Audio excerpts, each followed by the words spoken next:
मेरे प्रिय भाई बहनों, आपने एक विशिष्ट व्यक्ति का नाम तो जरूर सुना होगा और मैं आपसे नहीं बोलूँगा कि आप गैस करिए क्योंकि थोड़ा मुश्किल होगा। और वो विशिष्ट व्यक्तित्व जो हम बाइबल में पढ़ते हैं वो है स्वर्गदूत।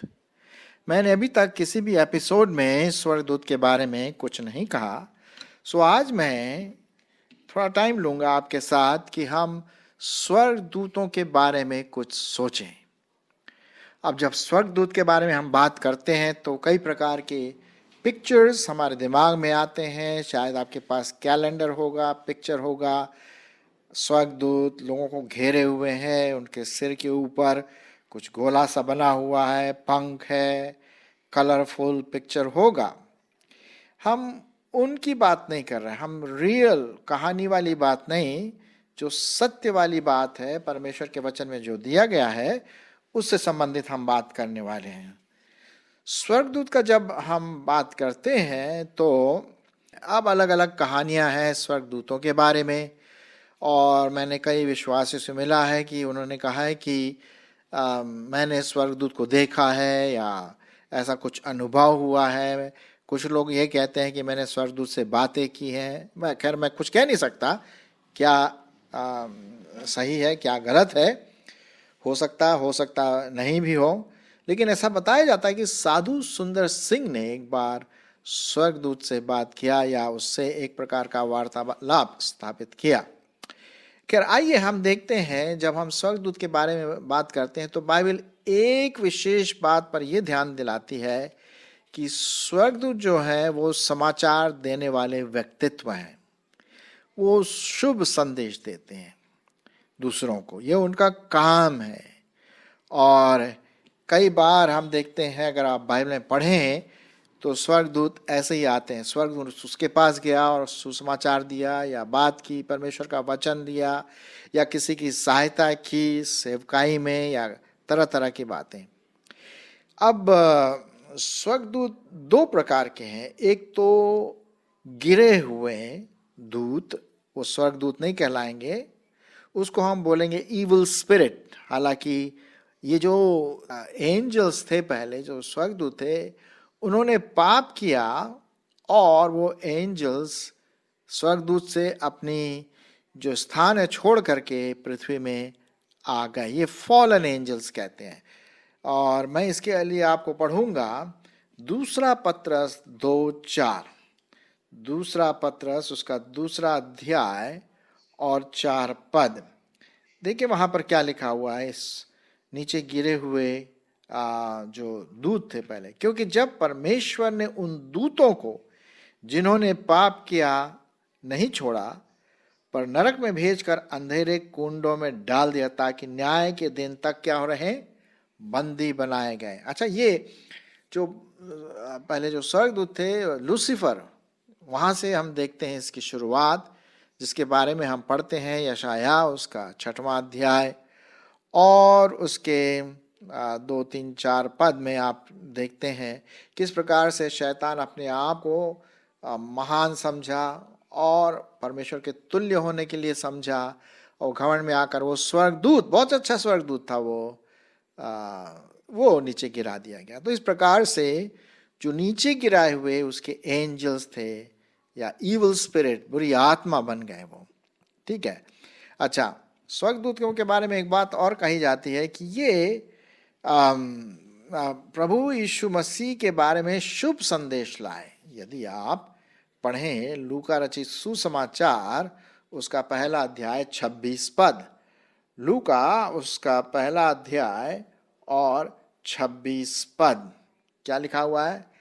6वें महीने में परमेश्वर की ओर से जिब्राइल स्वर्गदूत गलील के नासरत नगर में एक कुंवारी के पास भेजा गया, जिसकी मंगनी यूसुफ नाम दाऊद के घराने के एक पुरुष से हुई थी, और उस कुंवारी का नाम मरियम था। और स्वर्गदूत ने उसके पास भीतर आकर कहा, आनंद और जय तेरी हो, जिस पर परमेश्वर का अनुग्रह हुआ है, प्रभु तेरे साथ है। और ये घबरा गए। फिर स्वर्गदूत ने उससे कहा, हे मरियम, मत भयभीत न हो, क्योंकि परमेश्वर का अनुग्रह तुझ पर हुआ है और तू गर्भवती होगी और तेरे एक पुत्र होगा और इसका नाम तो यीशु रखना। तो हम देखते हैं ये संदेश वाहक हैं। स्वर्गदूत जो हैं संदेश वाहक हैं। परमेश्वर के वाणी को, परमेश्वर के वचन को अपने लोगों तक पहुंचाना ये उनका काम है। यहाँ पर और भी हम बातें यहाँ पर देखते हैं। ठीक है, अच्छा, उसके बाद हम आगे बढ़ें। स्वर्गदूतों के बारे में एक और चीज़ हम देखते हैं कि ये स्वर्गदूत परमेश्वर ने बनाए हैं अपने महिमा के लिए, अपने संदेश भेजने के लिए। अच्छा, एक चीज़ और हम देखते हैं कि स्वर्गदूतों का कोई ऐसा लिंग नहीं होता है जैसे हमारा नर और नारी होता है, मनुष्य में पुरुष और स्त्री होता है। स्वर्गदूत में कुछ नहीं है, ऐसा कुछ नहीं है, और वो विवाह नहीं कर सकते हैं कि वो न तो शादी करेंगे और न विवाह करेंगे। लूका रचित सुसमाचार उसका 20 अध्याय 35 से 36। लूका उसका 20 अध्याय और उसका 35 से 36 पद देखते हैं क्या लिखा हुआ है। पर जो लोग इस योग्य ठहरेंगे कि उस युग को मरे हुओं में से जी उठना प्राप्त करें, उनमें विवाह शादी न होगी। वे फिर मरने के भी नहीं, क्योंकि वे स्वर्गदूतों के समान होंगे और पुनरुत्थान के संतान होने से परमेश्वर के भी संतान होंगे। ये उन लोगों के लिए लिखा हुआ है जो प्रभु के लोग होंगे।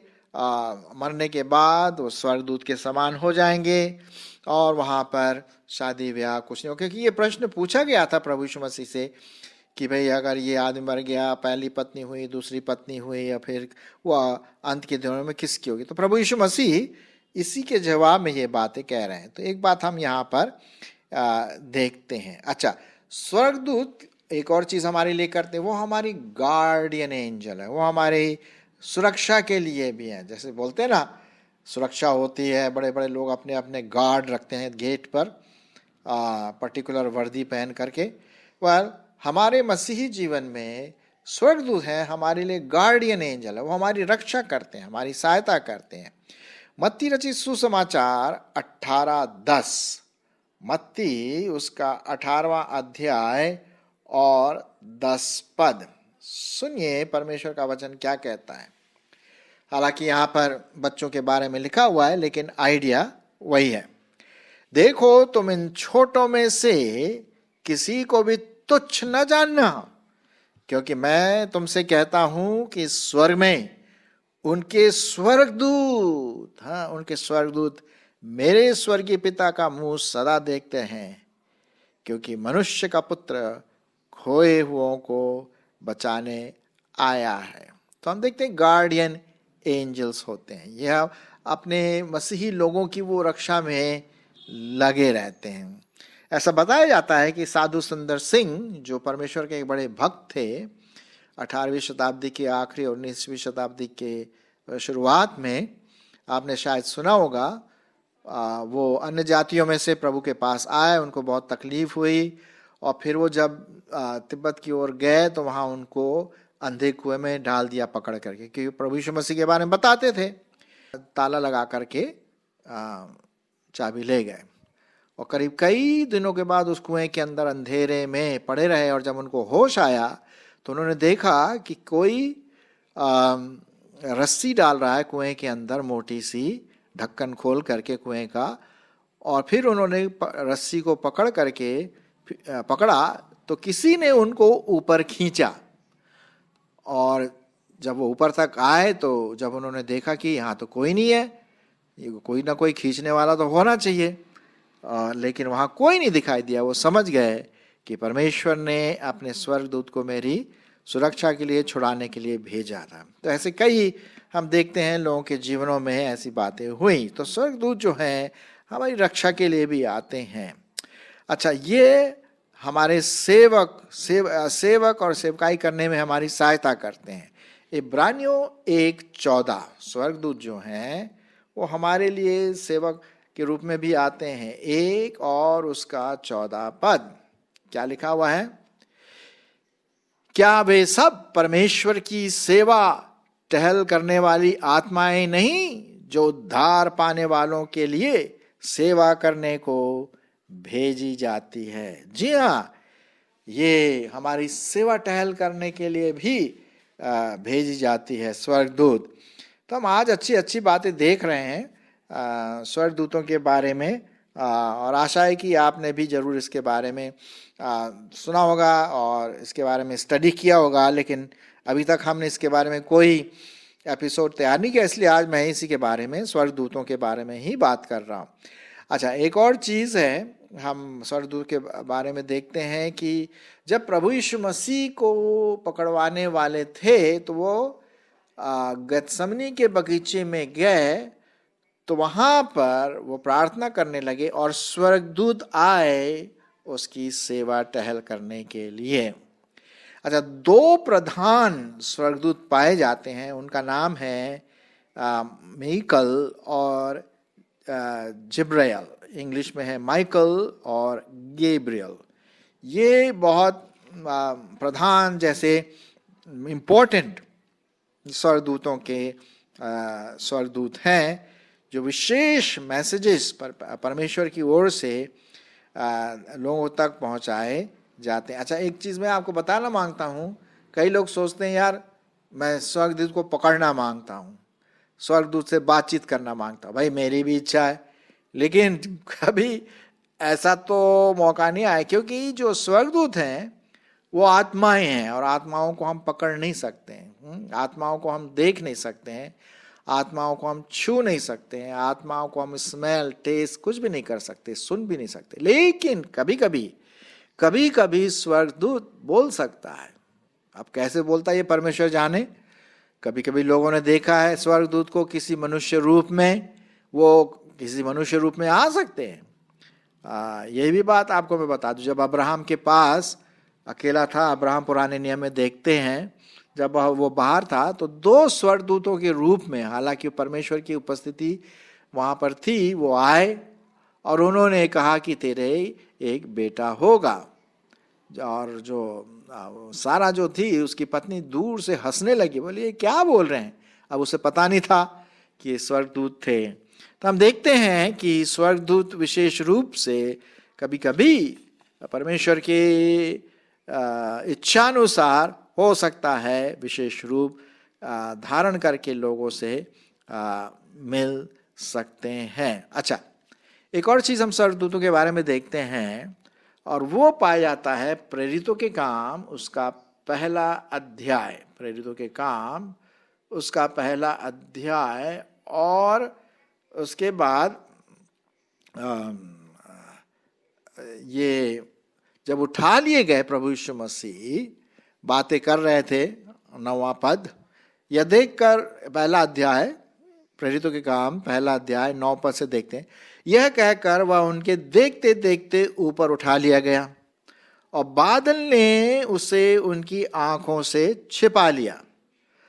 और उसके जाते समय जब वे आकाश की ओर ताक रहे थे, तब दो पुरुष श्वेत वस्त्र पहने हुए उनके पास आ खड़े हुए। और ये दो कौन है? ये स्वर्गदूत है। वो आए और कहने लगे, हे गलीली पुरुषों, तुम क्यों खड़े स्वर्ग की ओर देख रहे हो? यही यीशु जो तुम्हारे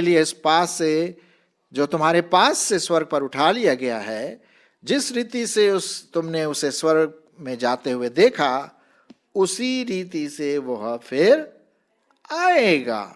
उसी रीति से फिर आएगा। और ये बात हम देखते हैं कि जब प्रभु यीशु मसीह उठा लिए गए स्वर्गदूतों के साथ, तो जब वो आएंगे दूसरी बार, तब वो स्वर्गदूतों के साथ भी आएंगे।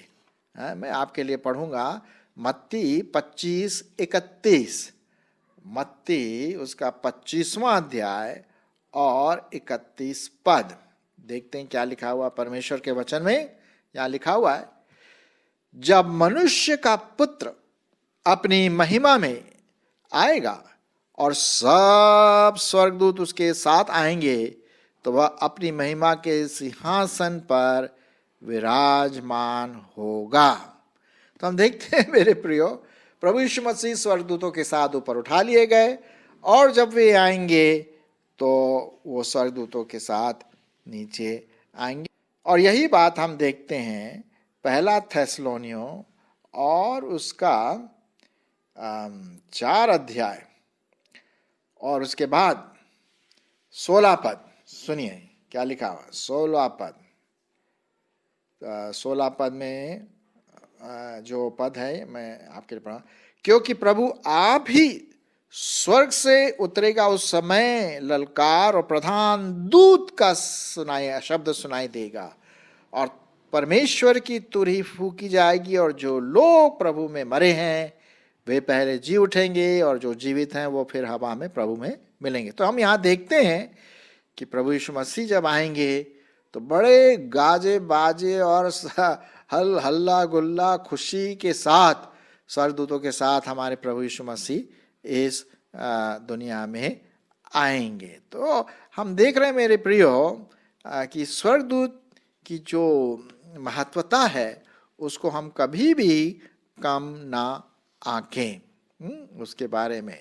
और अंत में मैं एक और चीज़ आपके लिए बताऊंगा यहाँ पर, और वो पाया जाता है कि इब्रानियों उसका 13वां अध्याय और 2 पद, जो हम कोई सीख ले सकते हैं इससे आज के एपिसोड से, तो वो यहाँ पर है। इब्रानियों उसका 13वां अध्याय और 2 पद। क्या लिखा हुआ है? अतिथि सत्कार करना ना भूलना, क्योंकि इसके द्वारा कितनों ने अनजाने में स्वर्गदूतों का आदर सत्कार किया है। ये देखिए, स्वर्गदूतों का आदर सत्कार किया है। तो ये बहुत जरूरी है कि आप जो भी प्रभु के लोग हैं, जो प्रभु के लोग हैं, अपने घर में उनको बुलाइए और उनका आदर सत्कार, जो भी उनकी ज़रूरत है आदर सत्कार करिए। पहला पत्रस 4:9 में लिखा हुआ, बिना कुड़कुड़ाए एक दूसरे का अतिथि सत्कार करना। ये बड़ा अच्छा प्रैक्टिकल वे हम अपने प्रभु के लोगों के लिए कर सकते हैं। जो प्रभु में विश्वासी भाई बहन हैं, खाने के लिए बुलाना, मीटिंग के लिए बुलाना, चाय पानी, फेलोशिप, ये अतिथि सत्कार है। और क्या पता, हम तो सोच रहे कि हमने भाई किसी अपने लोगों को बुलाया, लेकिन हो सकता है स्वर्गदूत उनके रूप में आए हो, मैं नहीं कह सकता, लेकिन परमेश्वर का वचन तो यही कहता है। तो आपके लिए और मेरे लिए एक प्रैक्टिकल बात यहाँ पर देखते हैं। एक और चीज़ मैं आपके लिए बताऊंगा कि मैंने शायद शुरू में कहा था कि करीब 117 बार स्वर्गदूत के बारे में कहा जाता है, लेकिन पूरा जो स्वर्गदूत 117 से भी ज़्यादा स्वर्गदूतों के बारे में है। पुराने नियम में 100 बार करीब स्वर्गदूतों के बारे में आया है, और नए नियम में करीब 165 बार स्वर्गदूतों के बारे में आया है। तो थोड़ा सा और अधिक जानकारी आपके लिए यहाँ पर है। पहले मैंने कम बताया था, लेकिन अब मैं जो देख रहा हूँ अपना नोट, तो 100 बार पुराने नियम में और 165 बार नए नियम में स्वर्गदूतों के बारे में बातें बताई गई हैं। तो हमारा सार क्या है? सार ये है कि हम अकेले नहीं हैं। हो सकता है मेरे पास स्वर्गदूत बैठा हो, मेरी अगुवाई कर रहा हो, और कभी कभी अपनी मीठी आवाज़ में स्वर्गदूत परमेश्वर की आवाज़ से बोलता हो सकता है। परमेश्वर की अगर ऐसी इच्छा है कि वो स्वर्गदूतों के द्वारा हमारी अगुवाई करे, तो वो उसकी इच्छा है। हमारा गार्डियन एंजल है, वो हमारी रक्षा करता है, हमारी अगुवाई भी करता है, और साथ ही साथ ये आपके लिए और मेरे लिए एक शिक्षा भी है यहाँ पर कि हम उन स्वर्गदूतों को आदर दें जो परमेश्वर के ओर से। लेकिन इस बात का भी ध्यान रखें कि फॉलन एंजल, नीचे गिरे हुए दूत भी हैं जो शैतान की ओर से, उनसे हमें होशियार रहना, और हमें बहुत कुछ उन लोगों से परमेश्वर के वचन को सीख करके उनसे हमें होशियार रहना। तो आइए हम अतिथि सत्कार करना ना भूलें, और हो सकता है परमेश्वर इसमें आप लोगों को आशीष भी दे बिना आपके जाने हुए भी। हो सकता है जो आपने बुलाया हो किसी को अतिथि सत्कार के लिए, तो हो सकता है आपने स्वर्गदूतों का अतिथि सत्कार किया होगा। entertaining the strangers. Yes. So ये हम सबों के लिए एक आशीष का कारण ठहरता है. So धन्यवाद हो, परमेश्वर आपकी अगुवाई करे.